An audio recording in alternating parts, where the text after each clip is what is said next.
tu me fais de l'électricité, tu fais monter ma tension. Pour ne pas tomber dans la lubricité, faudra que je fasse attention. Tous les soirs tu m'allumes, le matin tu m'éteins. Mais même si tu dois tout faire sauter... Question consacrée justement à cette exposition que vous allez nous présenter. C'est très, très basique, hein, simple, basique.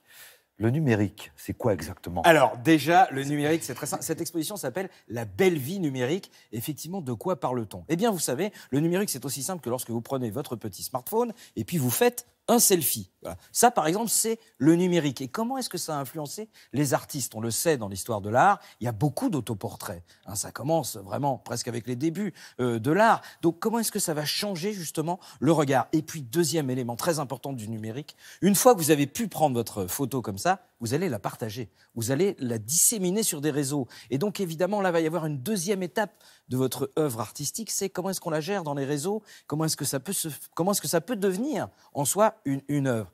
Et troisième élément très important, aujourd'hui, le numérique, on en parle pour nous faire peur. On dit, regardez, on nous espionne, oui, on n'a pas de vrai. contrôle, en fait, sur le numérique. Toutes les données vont dans ces sociétés qui sont aux États-Unis, donc elles ne vous appartiennent plus. Donc, ça pose des problèmes. Et là, ce qui est très intéressant avec cette exposition, c'est que les artistes ont décidé de se réapproprier le numérique. C'est-à-dire que les données sont les nôtres, donc, puisqu'elles sont les nôtres, on va pouvoir en faire un petit peu ce qu'on veut. Et ça, c'est bien, cette idée de dire, mais il n'y a pas que du mauvais. Voilà, c'est un outil, en fait, le numérique. Voilà. C'est un marteau. Avec un marteau, vous pouvez construire, j'allais dire un pont, peut-être pas, mais enfin, construire des choses merveilleuses, et vous pouvez aussi taper sur la tête de votre voisin. Exactement. C'est pas pour autant que le marteau, en soi, il est bon ou il est mauvais. Magnifique. Voilà, C'est un vrai démonstration. lancement, ça. Magnifique.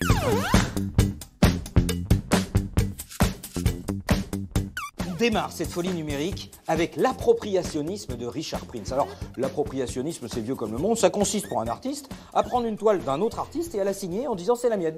Alors, qu'est-ce qu'il fait, Richard Prince? Il se balade sur les réseaux sociaux, il voit cette petite photo de Suicide Girls qui est en tout petit, hein, et il en fait une grande affiche comme ça qu'il expose et qui vend 90 000 $.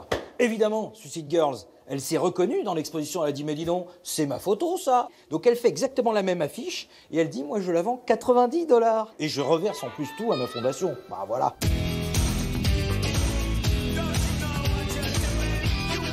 Et puis, vous avez encore une stop. Alors lui, carrément, il vous propose dans un miroir de faire des photos qui vont être déjà aimées à l'avance par des stars. Alors vous faites votre photo et vous avez un like de Kim Kardashian. Et vous avez la même chose avec Barack Obama. Clac! Comme ça, vous pouvez frimer. Oh, j'ai posté un truc et dis donc, Barack Obama a aimé. Et vous avez même un like de Nikola Tesla. Il est mort. Parce qu'il est très farceur, encore une stop. Nikola Tesla, il est mort en 43. On risque de se moquer un petit peu de vous.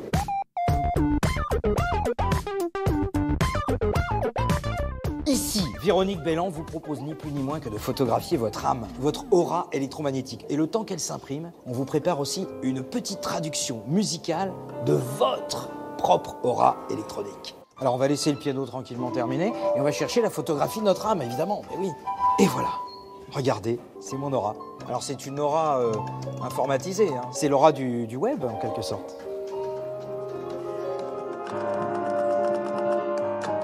Authentique portrait post-mortem de Rembrandt créé en 2016. Mais qu'est-ce que ça vient faire là? Eh ben en fait, une entreprise spécialisée dans les logiciels a décidé de mouliner toute l'œuvre de Rembrandt. L'ordinateur a tout analysé et il est sorti avec ça. Un portrait que Rembrandt aurait pu peindre. Alors vous dites comment ils ont fait ensuite pour le peindre? Imprimante 3D. Parce qu'il faut du relief évidemment. Regardez, c'est comme si ça avait été peint par Rembrandt. Et le résultat est troublant. On commence à se demander si on pourrait pas se passer des humains. Ici, on a mis une intelligence artificielle qui interprète des tableaux connus. Alors, on voit bien, elle commence à analyser le tableau. Et souvent, elle a tendance à rajouter des petits chiens. Ça, c'est le Jardin des délices de Jérôme Bosch, version 2.0. Bon. Ah, Botticelli aussi, Botticelli avec des petits chiens-chiens, bah, bien sûr. Et donc voilà, le Rembrandt, version 2.0. Bon, donc on a encore un petit peu de marge de manœuvre. Hein. Mais enfin, pour combien de temps?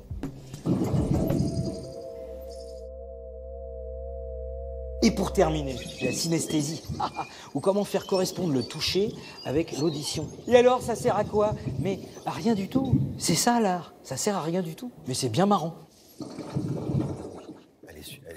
Elle est super cette Vous avez vu exposition. parce que c'est vraiment... Alors c'est à la fondation EDF rue Récamier, dans le 6e arrondissement à Paris. Vous avez encore jusque début mars. Donc allez-y, précipitez-vous. Et c'est une exposition interactive. Donc on peut participer, se faire prendre en photo, toucher, expérimenter. Ça, c'est vraiment très important. Parce que souvent, dans les musées, on dit on regarde, mais on ne touche pas. Là, on peut participer. Régalez-vous, c'est jusqu'au 18 mars. C'est drôlement bien. À l'Espace Fondation EDF. Merci beaucoup, Thomas.